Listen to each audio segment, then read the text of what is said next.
Hello everyone, today we're going to have a quick look at this TrifiBoost. This is a wireless booster or repeater which is quite often sold on YouTube adverts with all sorts of claims about this is something the ISP's engineers don't want you to know. They're deliberately reducing your speed and other claims like that. So this is just a wireless repeater basically, and the box seems to contain most of the instructions and details about it.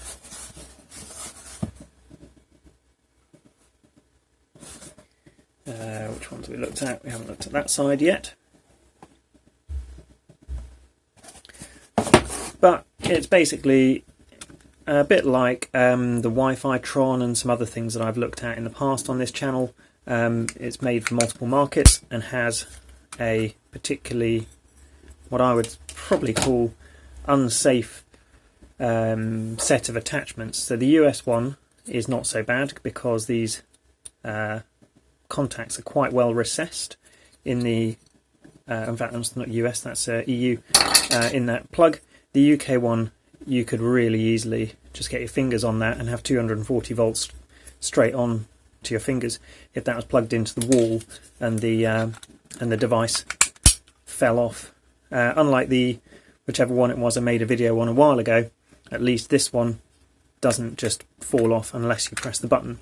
The one I looked at a while ago, different brand, you'd just twist it and it would fall off.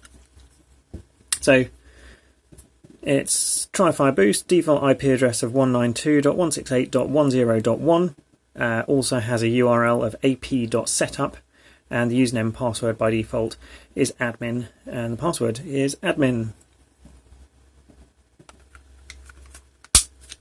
It has three aerials, 5 GHz one in the middle, 2.4 on the left and 2.4 on the right, and then we have some lights, a power light, Wi-Fi light, WPS light, LAN light, a WAN/LAN light, and a boost button. Woo!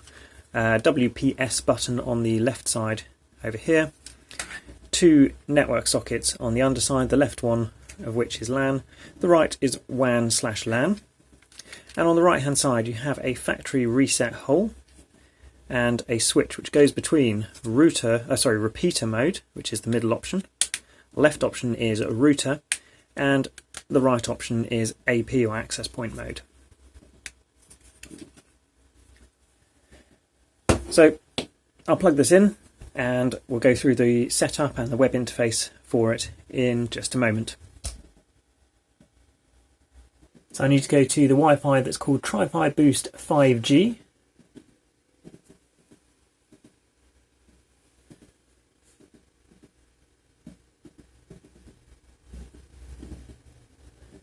So now I've joined that, it's not particularly clear what I do. I'm going to look for the IP address of the device in the network settings.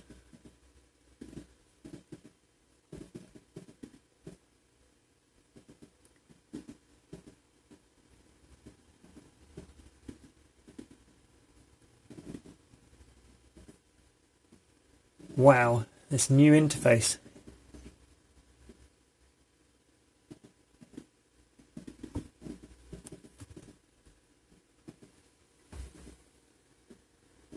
So we've got 192.168.10.1. So I'm going to visit that. And see if it brings up a web page, which is not looking like a good start. Unable to connect. I see it's defaulted to HTTPS, which is going to be a problem.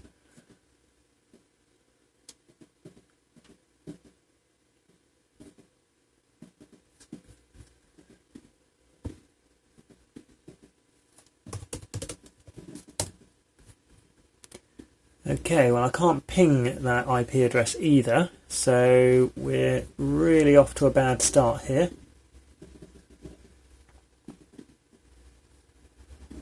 Let's see if I connect to TrifiBoost 2.4G, whether that makes any difference at all.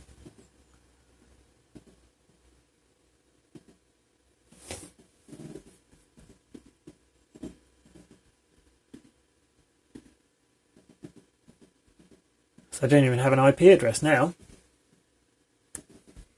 It's got a self-assigned 169 IP address.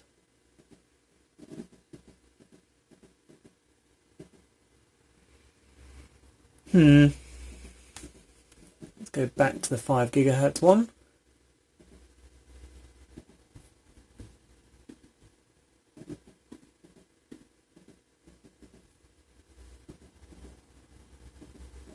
Well, I might not even be able to test this. It looks like it doesn't work at all.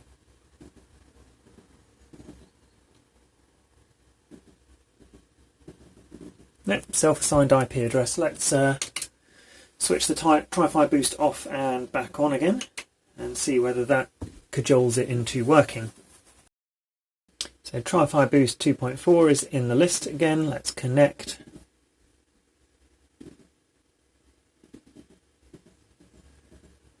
Okay, this time I do have an IP address in the correct IP range. We're still unable to ping the IP address of the TrifiBoost.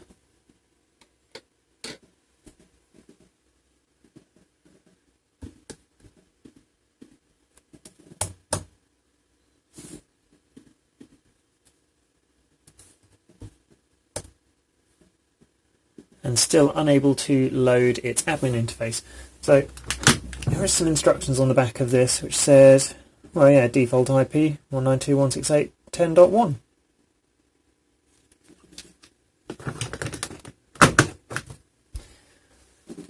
I don't think I'm going to get to test this. Yep, it's given me an IP address once again in the correct IP range, but I can't ping that router's IP.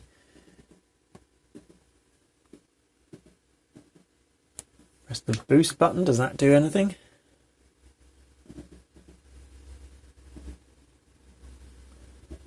Nope, well, there you go. I'm going to say this product barely works at all. Weirdly, a friend who was using this did get it working, but also did experience that it was very, very intermittent. So he had 2 or 3 goes at getting it set up in the first place. Not sure why I can't get it going at all. Well, can't do anything else. I'll tell you, don't buy one of those because it's going to be like all the others. It's going to be overpriced, underperforming, and at least in this instance with this one, unreliable. Hopefully that helps. If it has, it would be really helpful to me if you wouldn't mind subscribing to my YouTube channel. You don't need to have the video notifications switched on, but the subscriber numbers really do help. Thank you very much.